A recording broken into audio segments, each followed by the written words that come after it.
A group of computer scientists in Switzerland have created a computer that runs on human brains. Artificial computer technology hitherto hasn't been able to pack processing power as densely nor compute as energy efficiently as the human brain. In an attempt to build a more efficient processing center for artificial intelligence, these scientists use lab-grown brain cells that are organized into clusters called organoids. Seeing that the IT industry produces around 2% of the global CO2 emissions and is growing exponentially every day, it is no surprise why they'd be looking into sustainable biotechnology. This new invention reveals a couple major constituents of the global movement towards technological intelligence and transhumanism. Firstly, beyond the obvious ethical dilemmas that follow from the organoid technology, it reveals the growing trend of special human qualities such as attention and intelligence becoming the basis for innovation and global currency, replacing an economy of work and production. And second, it shows the growing human proclivity to become its own god and its own slave. The global production hub of the world, China, has influence over each and every culture that buys their clothing, textiles, furniture, tools, games, electronics, you name it. The singular dominance of world commerce by China, born out of the hyperfixation on utility and cost efficiency, on top of increasing multiculturalism across the world, has culminated in the death of diverse individual culture. No more do we see the traditional clothing of culturally rich countries like Japan, India, or Germany. When we do, there is a sense that we're only witnessing phantasms of the past, reignited for the sake of reminding us of how peculiar historical people used to be. Now everyone wears t-shirts and jeans, which are the perfect balance of comfort and efficiency. I saw a post on X by the account Culture Critic showcasing the changes in architectural style. It's clear that there is no modern effort put into making things beautiful. We have lost our sense of the aesthetic, the good, and the virtuous. People would toil for centuries to build cathedrals, to worship their god. Now, churches follow the same schematic as other companies. Pop up as many buildings and temples as possible to quickly convert obedient followers who provide financial support to the church. Where did our sense of dignity go? Our sense for the transcendental? When modern architects attempt to create something beautiful, it ends up being an absurd experiment in geometry that mostly arouses in passers-by a recognition of the architect's absorption in his own ego. This is not to say all modern architecture is this way, but a lot of it definitely is. Similarly, when artists take to the streets now, it's usually to make some social commentary or create a steaming pile of multicultural dog shit. It's also contrived. Like a sick man grasping for every remedy, people in America distract themselves from the dying culture by rapidly adopting every custom and cultural value into society. A multicultural society cannot exist without tearing itself apart unless it adopts an underlying principle of relativism, the principle which is the enemy to any cultural will towards preeminence, aka the will towards beauty. So what changed? What happened to our value structure? Instead of shops, houses, and city buildings comprising the average city, what now forms the basis of the city is the office building. Inside of these buildings, there are droves of humans working in unison on abstract symbols meant to represent the outside world. They experience a waning connection with what we would call the real, the true essence of things we deal with on a daily basis. The classic conception of a free market society was that there was intrinsic value in goods and services that could be exchanged for the representation of social status in the form of money. A company could manufacture something of value and then sell it to a customer who recognized the value in that item, and both parties would be happy. But then manufacturers started to realize that it's not like something like a cooking pan or a jacket has actual intrinsic value.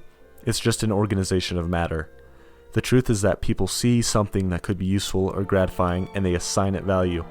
This is a very important discovery because what it tells us is that the world and matter are not inherently valuable, but only assigned value by humans.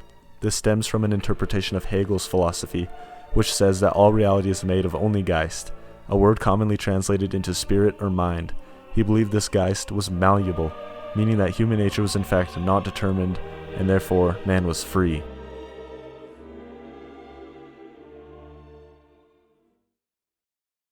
Somewhere in the 20th century, the economy started to become centered off of capturing human attention, harnessing their intelligence and getting them to care about things. This forceful approach is necessary, considering that valuable qualities such as beauty and utility no longer come naturally from art, architecture, work, and culture. One of the most germane examples is social media platforms, which are known harvesting grounds for human data. Anyone who has watched the documentary The Social Dilemma has heard the saying, if it's free, you're the product. Social media, like fashion companies, motorcycle stores, processed food manufacturers, are not productive in the sense that they provide for the basic needs of humans. They are essentially value predicated in that they grow if they can get you to care about and pay attention to the right things. Not only is our economy sacrificed beauty for efficiency, it has also sacrificed genuine production for this facade of production. Jobs are outsourced to employees' homes, where they spend most of the workday visiting various websites and attending occasional meetings. If this trend continues, you might imagine a future similar to the worst of the COVID-19 pandemic, where everyone is limited to staying home and, for the sake of retaining any semblance of sanity, consuming endless amounts of entertainment. Only this future would collectivize travel in the form of public transit and structure cities so that no one had to leave to fulfill their needs and desires.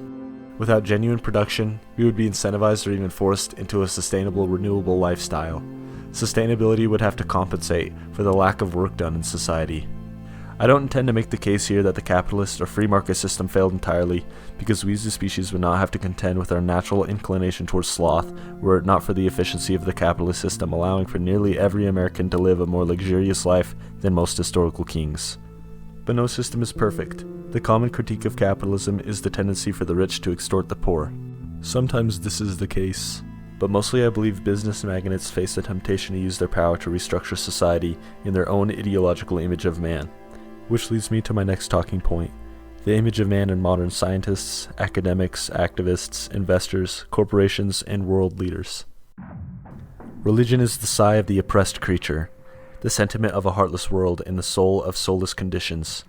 It is the opium of the people.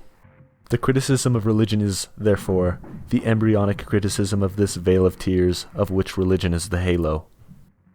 The criticism of religion disillusions man so that he will think, act, and fashion his reality as a man who has lost his illusions and regained his reason, so that he will revolve about himself as his own true sun.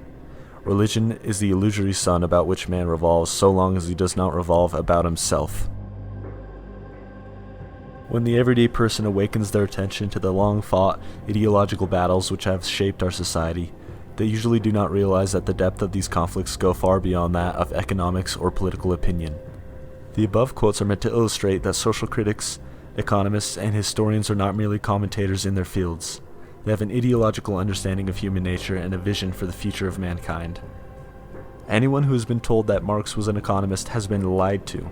He was a theologian of a new religion, and his economic theory was what he thought would be the tool for creating praxis, a word which is used to mean the process that would drive the dialectic evolution in man and lead us all to an endpoint of history, where we become our own God and live in the Edenic space that Marx and other rationalists believed we deserved to live in. Marx's ideas and the ideas of similar thinkers, mainly those who elevate rationality and science to the pinnacle of human accomplishment, are not only proud, I believe they are currently causing the destruction of mankind. The Soviets and Communist Chinese are some of the most stark examples of rationality applied to a society for the purpose of restructuring man in their socialist image of perfection. In Nazi Germany, a similar practice led to a revision of the whole race, only with the socialist image of man's true destiny to which the praxis was being aimed replaced with that of the Nazi Aryan ideal. The former examples were based on the philosophies of Marx, while the latter on Hitler. Both were essentially followers of Hegel's writings and believers in many of his ideas, the relevant one in this case being that human nature is undetermined and man as a collective could build itself. The transformation of Hegel's ideas through Marx reveals some of the motivation for society to begin turning in on itself, using humans as the very mean to their supposed godhood. Marx understood work as the mechanism by which man saw himself reflected in his environment. As a student of Hegel's phenomenology, Marx thought of reality as the projection of man's collective psyche, and work as the process which led to the unification of man with nature, whereby history, with a capital H, would reach an end, because the man and his world could be no more perfect. His theories were insufficient, obviously, evident by the fact that their implementation became murderous in every example country, but they were explanatory in some way for what went on in the scientists' heads as they conducted their work. These are the people who have developed robotics technology, artificial intelligence, scientific methods to increase lifespan, medication to hack raw human emotion, in vitro fertilization, genetic modification, and other technologies that are inspired by the unique qualities of the human mind while departing from our nature. And if, as a species, we can depart from our human nature, then we will become capable of everything. except we will no longer be able to recognize ourselves as human. It is unclear what kind of feature that may be, but the current trends suggest that it will require a radical departure from our innate sense of the moral. Is it moral to power an AI model using human brain cells? Is it moral to harvest human attention as a commodity? As oxygen-breathing, red-blooded humans, our answers are most likely no. But for those with a strong vision for this transhumanist future, those types of moral questions won't matter for the advanced beings which they would create in their own image to replace us. To the transhumanists, moral emotions like disgust and pride are only holding us back. I can only imagine this type of world as a sort of hell, a world where the new creatures that inhabit it are perfectly rational, but completely numb. We will have become a god being living in a world that completely reflects our rationality and creative nature. All technology will be powered by enslaved biological cells and organs modeled after that of the human. This will be the end of the dialectic of man and nature in the eyes of the rationalist scientists. But what a pathetic god we would be, snacking on bugs and renouncing concepts like personal property. It is perfectly rational, but how divergent from the human understanding of self-worth would we have become? A fundamentally neutered species. Words such as power and vitality would not appear in the dictionaries of this kind of world. It is easy to predict that the beings of this world would simply lack the compulsion to reproduce, and the state order would have to accept the responsibility of maintaining the population.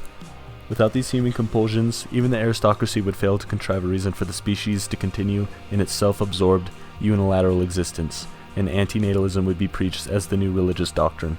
Today we reached many of these conclusions already, as we've almost completely subdued our nature, and the opponent of death has been practically reduced in the last few centuries to a pair of welcoming arms for those who have either reached old age or who have severe depression.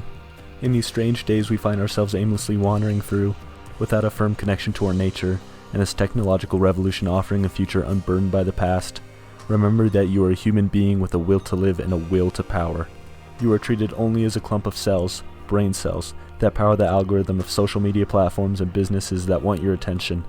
You are the building block to a technological heaven for the global elites, and you are being psychologically molded every day towards that end. Trust every human emotion that you have. Love and accept every emotion that you feel. Joy, sadness, betrayal, pride, admiration, depression, awe, curiosity, flow. All of these are your last connection to your humanity. Ally them with your higher faculty of reason, but do not let them be dominated by it. They are what led every single one of your ancestors to reproduce successfully, and they are what will lead you to fight against these forces of numbness, utilitarianism, and nihilism.